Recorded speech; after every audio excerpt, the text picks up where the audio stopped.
I belong to a tribal community, an indigenous community. It's the Miacan Garza Band of Texas.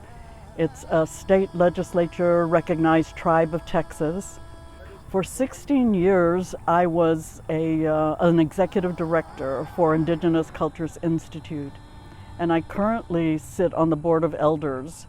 For the Miacan Garza Band, I'm a member of the band.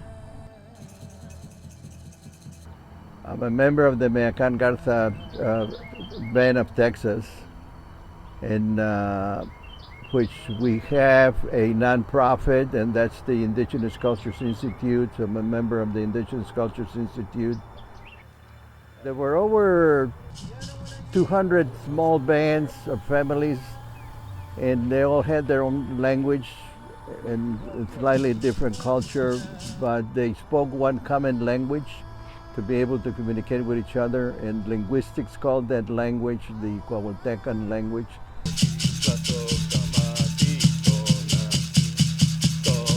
I believe that to be truly indigenous, you have to follow the way of your ancestors. So yes, you have ancestors that are indigenous to this land, but are you following their natural way? And if you are, then you are an indigenous person. I started working with repatriation over 40 years ago. That was even before NEPRA. NEPRA is only 31 years old. So we were trying to get the state of Texas to pass a law to protect unmarked burial sites, because according to the system, the only way they recognize a cemetery is if it has tombstones. So if it doesn't, like our Native American burial sites do not have tombstones, they were not recognized as burials, so they were destroyed. Most of the time intentionally. Right now we estimate that there are about 2,400 ancestors of ours. These are culturally unidentified ancestors as they are categorized, which means that they are at least 500 years old. Many of them are 1,000, 3,000 years old. So all of these ancestors are probably our ancestors. There's a national conversation now among indigenous communities that affirms that we did not have tribes or tribal names, that we were all called the people, and we called ourselves the people. So for us to say that of those 2,400, 16 are Miacan Garza is not possible, because we didn't have that tribal identity, 1,000 years ago. We were the people of this land, and those remains were taken, unearthed from this land. So we perceive all of those people as our ancestors. All of those 2,400 are our people that need to be reburied.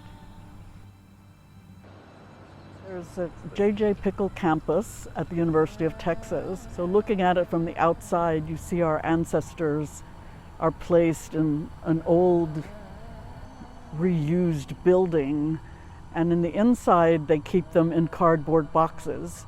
So if you open a cardboard box, there are plastic bags that have our ancestors' remains in them, and they're sealed up and they're kept on metal shelves.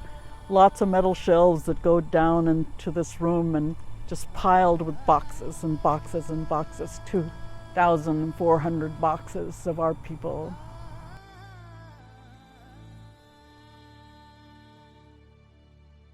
According to our spiritual beliefs, we believe that when a person dies, two processes happen, a physical and a spiritual process.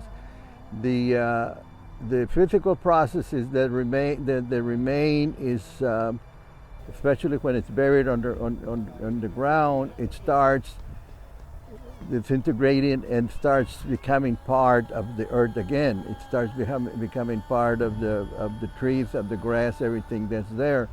And also the other process is the spiritual process, that when the person dies and it's buried, the spirit starts a spiritual journey. And we believe that when those remains are disturbed, and put on cardboard boxes like the ones that are right now at University of Texas at Austin, that stop both processes, the physical one and the spiritual one. When the remains are removed, it causes it starts an imbalance. One of the requirements is that you have to show cultural affiliation to the remains. And so we provided some information, and Texas State accepted it. We provided the same information to UT Austin, but they chose not to accept it.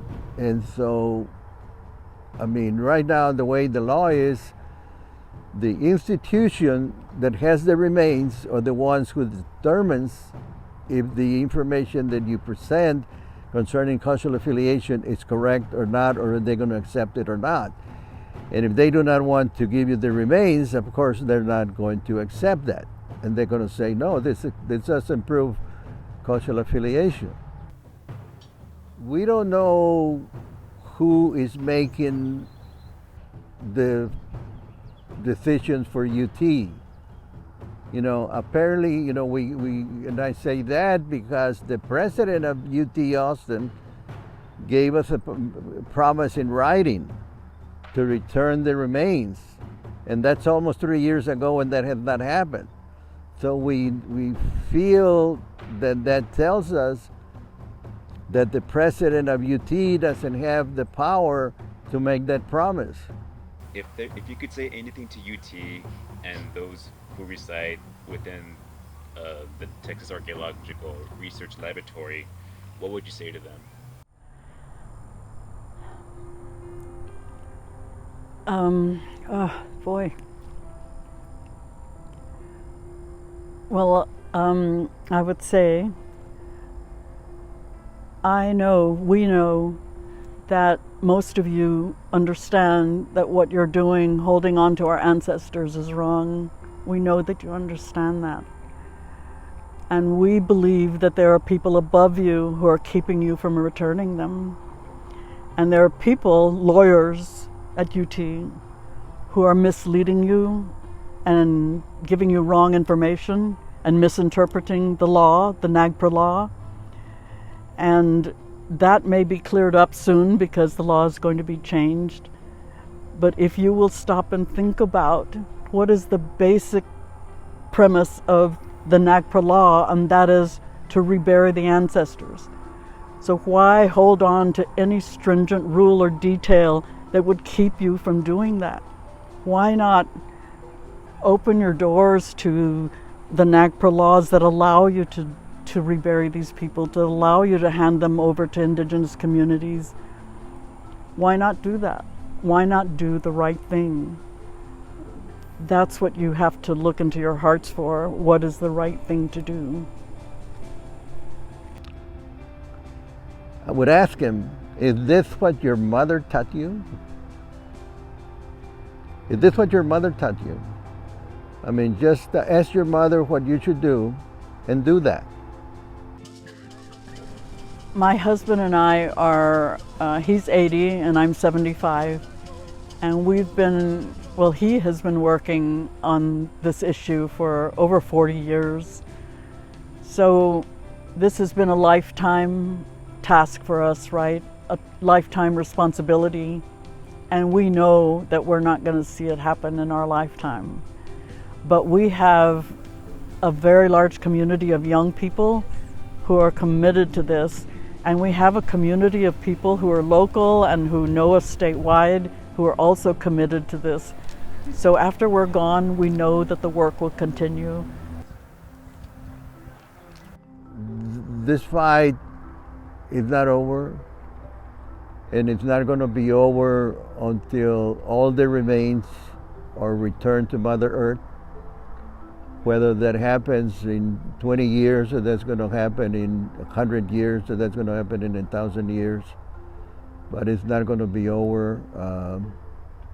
It's not over now. It's going to take a long time,